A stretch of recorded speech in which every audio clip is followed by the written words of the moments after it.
Wait and watch mode, जैसा अंकित बता रहे थे कि 7 बजे जेडीयू के विधायकों को चाय पर बुलाया है, तो वो गिनती वाला खेल भी होगा कि भाई देखते हैं नीतीश के पास कितने आते हैं, तो उससे पहले कोई बयान देना ही ना पड़े। तो जी कोर ग्रुप की भी बैठक चल रही है हमारी, तो ये वेट एंड वॉच की भी रणनीति दिख रही है क्या?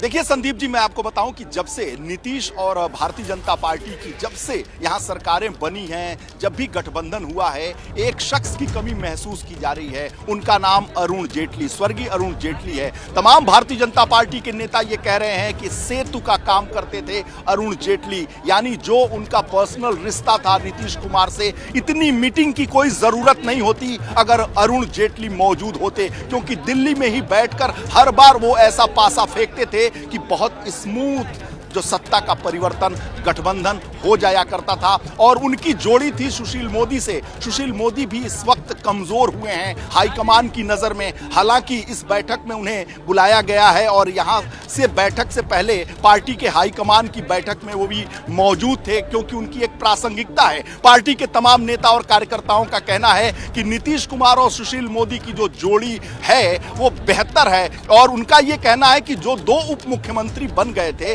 जिनकी वजह से ये गठबंधन टूट गया, क्योंकि जो सामान्य उनमें रिश्ता है वो कभी बेहतर नहीं रहा। सुशील मोदी और नीतीश कुमार तो कम्युनिकेशन गैप भी और इस बीच इस राजनीतिक खेल में बहुत अहम हो सकता है। लेकिन प्रकाश, हमने बीजेपी, जेडीयू, आरजेडी की बहुत बात की है। ये जीतन राम मांझी खबर लगातार एक के बाद एक आती ही जा रही है कि आरजेडी भी संपर्क में है, कांग्रेस भी, भूपेश बघेल मिलने पहुंचे, अभी हम की बैठक भी चल रही है विधायकों की।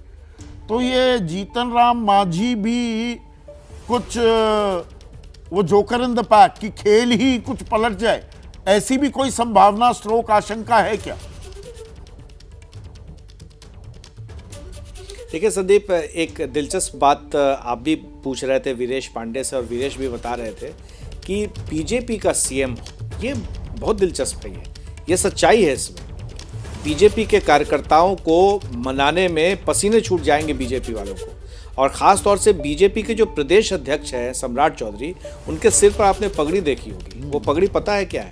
वो पगड़ी उन्होंने पहनी थी इस शर्त के साथ कि जब तक नीतीश कुमार को गद्दी से हटा नहीं देंगे तब तक उस पगड़ी को हटाएंगे नहीं। तो आप समझिए कितनी कश्मकश होगी, कितनी जद्दोजहद चल रही होगी, कितने लोग इस बात से खफा होंगे, नाराज होंगे, दुखी होंगे। लेकिन अगर आला कमान का और हाई कमान का फैसला आ जाए तो सबको मानना होता है। दूसरी बात जो आप बता रहे थे जीतन राम मांझी के बारे में, तो मांझी नाप तौल करके सब कुछ देख चुके हैं। उन्हें पता चल चुका है कि वहाँ उनको कहाँ रहने में फ़ायदा है। हाँ, इससे ज़्यादा अगर उनको फ़ायदा मिल जाए, चाहे वो राज्यसभा की एक सीट हो, लोकसभा की एक सीट, या फिर सरकार में, उन्होंने मुझसे कल संतोष मांझी जो अध्यक्ष है पार्टी के, उन्होंने अपने बातचीत में, हमारे एबीपी न्यूज़ से बातचीत में इस बात का खुलासा भी कर दिया। नहीं, यही चीज़ है, आरजेडी दे दे, आरजेडी लोकसभा चुनाव, लोकसभा के लिए एक सीट दे सकती है, राज्यसभा भी भेज सकती है, उतने विधायक तो हैं और सीटें भी खाली हो रही हैं। ये चीज़ तो आरजेडी मरता क्या ना करता।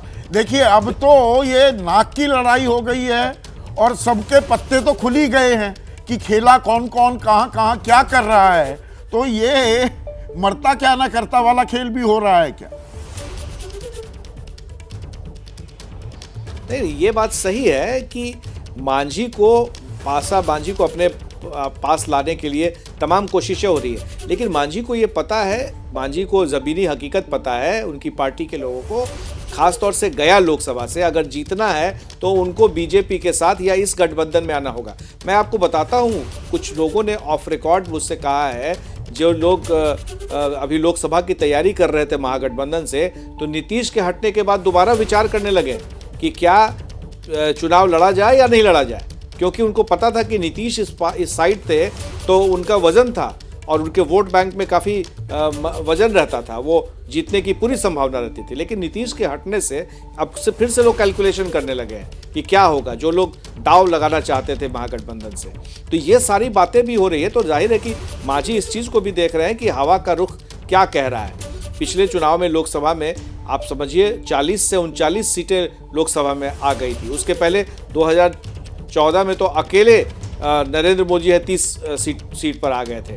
तो आप समझिए कि कितना ज़्यादा अभी का भी जो राम मंदिर हो या फिर तो वही को जो सम्मान देने की बात हुई, you can love him, you can hate him, you can't ignore him। अभिषेक, दरअसल ये बात भी अंडरलाइन हो रही है बिहार की राजनीति के संदर्भ में, और यहाँ 40 लोकसभा सीटों की भी बात है जिसका जिक्र प्रकाश कर रहे थे। तो 400 पार का नारा बुलंद करने वाली, ताल ठोकने वाली बीजेपी को भी आखिरकार कहीं ना कहीं नीतीश की जरूरत पड़ गई कि बिहार में नीतीश के बिना नैया पार नहीं हो पाएगी। ये भी एक खेल हो रहा है साथ ही साथ। संदीप, एक बात समझना होगा, अगर लोकसभा चुनाव सामने नहीं होते तो बिहार में ये ऑपरेशन नहीं होता, ये एकदम तय मानिए। बीजेपी तो चाह रही थी कि इसी स्थितियों में जो बीजेपी से हमारी जानकारी कहती है, बीजेपी चाह रही थी कि आरजेडी और जेडीयू का यही गठबंधन इन्हीं हालातों में जाए विधानसभा चुनाव तक, तो उसके पास उसको मौका मिलेगा कि इनके 5 साल का रिकॉर्ड देखिए, इन्होंने क्या किया, दुनिया भर के करप्शन के चार्जेज, दुनिया भर के और चार्जेज, और उसके बाद बीजेपी पिच करेगी अपने दम पर बहुमत में आने का। लेकिन ये लोकसभा चुनाव का सिनारियो है और महाराष्ट्र के बाद बिहार उनकी दुखती नस था, इसमें दो राय नहीं है, और इसीलिए ये पूरा ऑपरेशन हुआ है। और नीतीश कुमार एक अपरिहार्यता है, चाहे वो बीजेपी के लिए हो, चाहे वो आरजेडी के लिए हो, उनके बगैर लोकसभा में आप इतना बेहतर शशांक, एक परफॉर्म छोटा नहीं सा कर जवाब सकते। चाहूंगा। आपने आरजेडी के अंदर जो हलचल है उसे लगातार ट्रैक कर रहे हैं, वो अभी भी इस खेल में हैं या अब वो दर्शक दीर्घा में जाकर बैठ गए? नहीं, बिल्कुल खेल में है। आरजेडी नेताओं से बात हुई, ऑफ द रिकॉर्ड बोल रहे हैं कि लालू यादव किंग मेकर हैं, चाणक्य हैं। जब नीतीश कुमार 2017 में पलटी मारे थे, महागठबंधन से एनडीए में गए थे, तो कार्यकर्ता कह रहे हैं कि उस समय शेर पिंजड़े में था, सो अब शेर यहाँ है और स्वस्थ है, हम लोग हार नहीं मानेंगे। तो राजद भी पर्दे के पीछे से हर संभव कोशिश कर रही है कि लड़ाई बराबरी की हो। आरजेडी अभी दर्शक दीर्घा में तो नहीं अभी पहुंची है। खेल लालू में यादव सब अपने शामिल आवाज हैं और अपने नंबर पैतरे, अपने दांव आजमा रहे हैं। जैसे ही घड़ी का काटा दोपहर 2:30 पे आए, बबीता जी का दिल सास बहू साजिश के लिए मचल जाए। और ये है इनकी बहू, पूरे दिन ऑफिस की टेंशन हो जाए गॉन जब ये करें अपना फेवरेट शो फ्री टाइम पे ऑन। इनकी तरह आप भी देखिए अपना फेवरेट शो अपने टाइम पर और डाउनलोड कीजिए एबीपी लाइव ऐप अपने स्मार्ट टीवी पर।